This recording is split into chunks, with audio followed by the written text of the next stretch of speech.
Katrina Plotz of the Anti-War Committee, Sarah Martin with WHAM, and Jordan Kushner, attorney with National Lawyers Guild. Who are we? Of those 13, I'm 71. I've never used my age as much as I do now. And yesterday, my 21-year-old granddaughter, who is the mother of the great-grandson, she had her 21st birthday yesterday. And I don't, there's some more that have been subpoenaed, maybe younger than 27, but at one point we ranged in age from 27 to 71. There are now 7 children under the age of 6 who will be affected by this. And 3 of the families, both parents have been subpoenaed, and they've had to arrange for emergency custody for their children in case they're taken to jail. You can imagine what a wrenching, horrible thing that is. A couple months later, 3 of us, Tracy, Ann, and I, were contacted by the lawyer here in town that our subpoenas had been reactivated. That's how we understood it. That's not exactly what it was at that time. But we had become people of particular interest at that time. And what they really wanted was for us to come and talk to the federal prosecutor and a couple of FBI agents in Chicago, but we declined that offer. So we are awaiting the next shoe to drop. Well, we're not really waiting, we're really busy making sure things like this happen, but legally that's kind of out of our hands in a way. 2 organizations are named, the foreign terrorist organizations named are the FARC in Colombia and the Popular Front for the Liberation of Palestine in Palestine. And I'm not going to say much about foreign terrorist organizations, but except to say that they're really, by and large, very political designations. They happen to be people or organizations in countries that oppose U.S.-sponsored and funded occupation, oppression, or whatever. That's certainly the case in Palestine. Another development that is taking place in this case is, and many of you saw this last week, maybe it was just a week ago today, although we've known for a little while that we had been, surprise, surprise, infiltrated by the FBI, by an agent known to us as Karen Sullivan. And she knew Katrina and I particularly well because she signed up to go on the trip that we took to Palestine. Now, we always thought that we'd screwed up. That's why we got turned away at the border in Tel Aviv. We were not allowed into Palestine when we used to say when the Israeli authorities found out why we were there, but of course they'd known for a long time that we were coming and that we were really going to Palestine. Israeli authorities don't look kindly on that, and if they know that you're coming to report back the reality of life for Palestinians, it's a real possibility that you don't get in. Well, she had alerted the authorities that we were coming, and we didn't get back in. I had the opportunity to travel to Colombia in 2006, and with some other people from the Anti-War Committee, as well as some activists who were involved with the Colombia Action Network, and that was a really great experience. We met with trade unionists and student organizers and human rights activists, and so that is the kind of thing that I had in mind. And that I was really excited to do when the opportunity came along in 2009 to travel to Palestine. Zionists have a very strong influence in this country on our politicians on both sides of the so-called political aisle. And so there's a lot of misinformation about the real nature of the conflict there.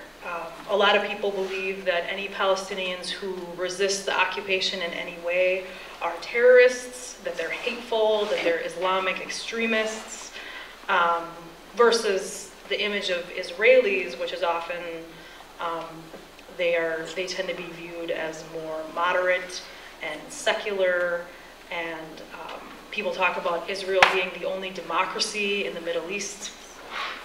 But I'll just have some more things to say about that later. People who speak up for the rights of Palestinians or who are critical of Israeli policies are very, very often called anti-Semitic and are accused of being anti-Jewish and of being hateful, and it's a very common accusation that is leveled against people who, are speaking the truth about what's happening there. Because the word settlement sounds so harmless and so soothing, almost like, oh, they're just going there to settle. But really, anybody who knows about the way the United States was settled and the way that the land was stolen from the indigenous people of this country, settlement involves force and violence and stealing from people what is theirs and taking it over. And so this isn't a conflict about religion. It's a conflict about land, and it's about stolen resources. It's about the denial of the right of return, and it's about people who are being denied their basic human dignity.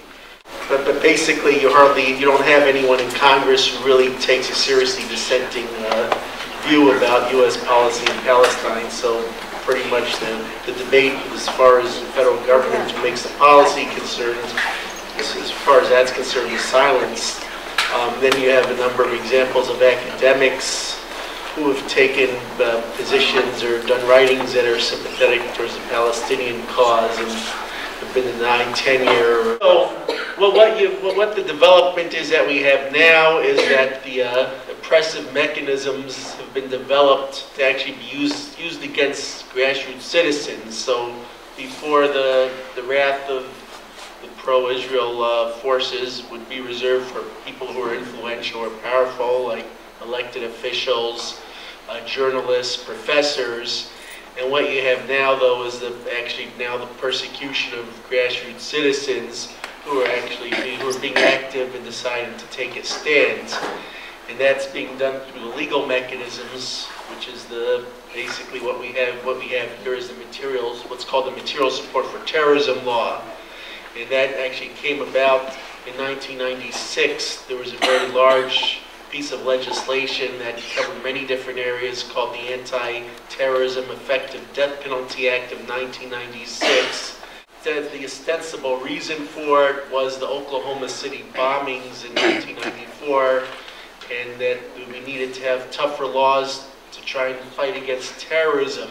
Of course, the Oklahoma City bombing was homegrown terrorists, regular redneck, Americans who came out of who were trained by the U.S.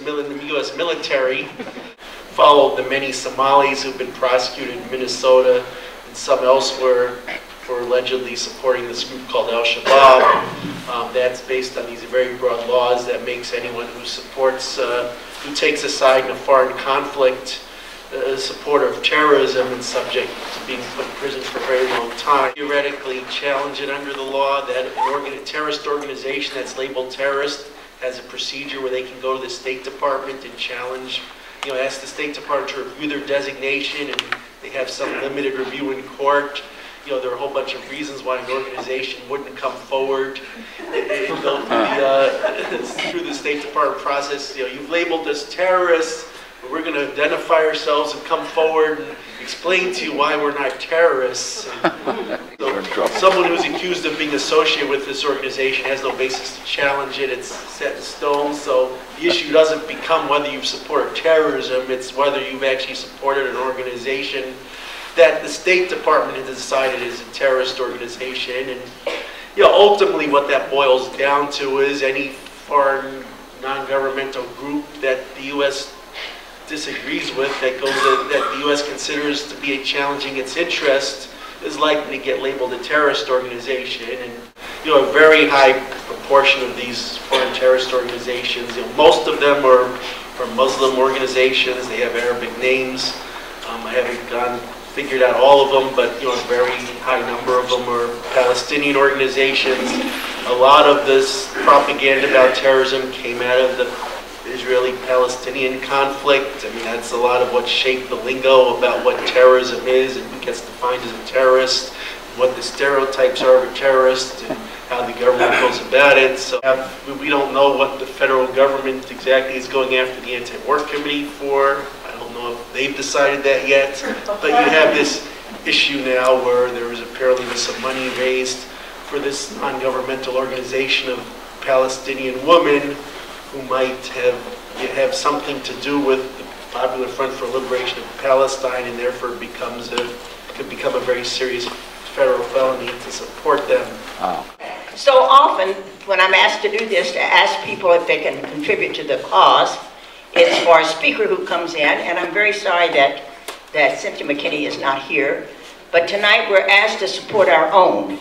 And so here they are, and they need our help, and it could be us. I wonder how many of us here have been to Israel?